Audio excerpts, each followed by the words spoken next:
Europe. Europe 1. Et on va passer aux infomédias avec le journal du village. Oui, rien n'y a fait. Ni une pétition signée de 350 000 fois, ni la colère des sociétés de journalistes de presque tous les médias français, ni même l'alerte de plusieurs ONG.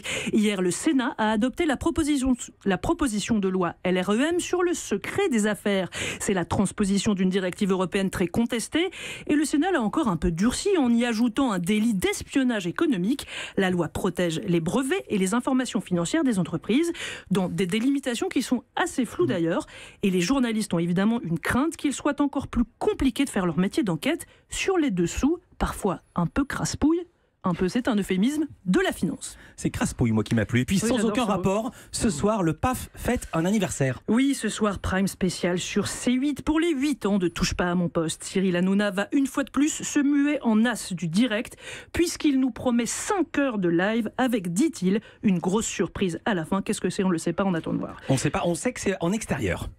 Ah, vous savez ça, vous? Je sais que c'est en extérieur, Vous êtes mais je ne bien sais pas informé. quelle est la surprise. Eh ben moi non plus. Et on va regarder ce soir pour le savoir. Alors le Parisien le dit ce matin, Touche pas à mon poste, divise la France. On aime ou on n'aime pas Cyril Hanouna, mais il est l'homme fort du groupe Canal+, et celui qui réunit chaque soir 1 400 000 Français devant leur télé. TPMP est le premier talk-show de France. Alors Nicolas Courien, on s'en souvient, il y a un passif entre TPMP et le CSA, on ne va pas revenir sur toute l'affaire, mais est-ce que vous pouvez souhaiter un bon anniversaire à Touche pas à mon poste?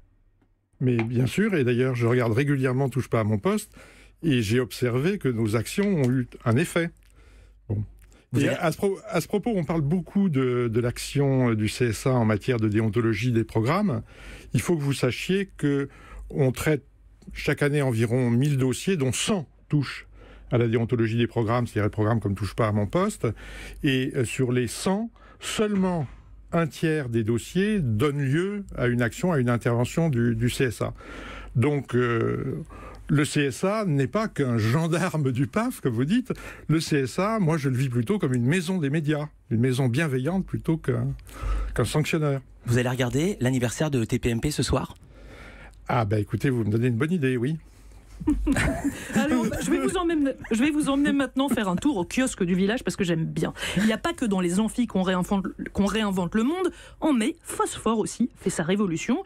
Le magazine pour ados, dont la communauté de lecteurs atteint le joli chiffre de 415 000 lecteurs, change de formule et de périodicité. De mensuel, il devient bimensuel. Et puis on va terminer avec une info série. Netflix a fait des heureux hier soir.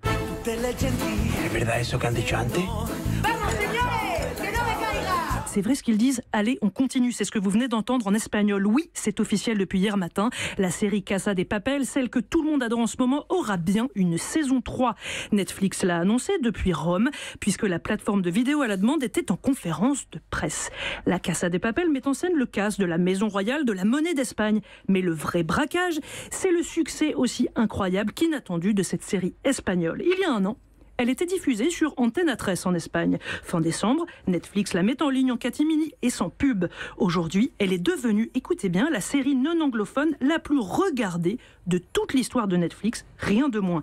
Petite indication de ce succès fou, la vidéo qui a annoncé la saison 3 hier a déjà été vue 2 900 000 fois. La grande question, c'est comment vont-ils faire pour écrire une bonne saison 3, car sans vous spoiler, je vous dirais juste que les 2 premières saisons bouclent une histoire et qu'il va falloir avoir de nouvelles idées. En attendant, le géant américain Netflix a annoncé toute une série d'investissements dans la création européenne. En France, vous verrez notamment un documentaire fleuve sur l'affaire Grégory, coproduit avec Lagardère Studio. Vous avez fait exprès le documentaire Fleuve? Non, mais pas Fleuve, du tout. Grégory. Non, je me serais pas prêt. Non, je l'aurais C'est pas pour fait. ça, J'aurais pas je fait le celle-là. relève. Non. Merci Raphaël Bayou. Europe. Europe 1.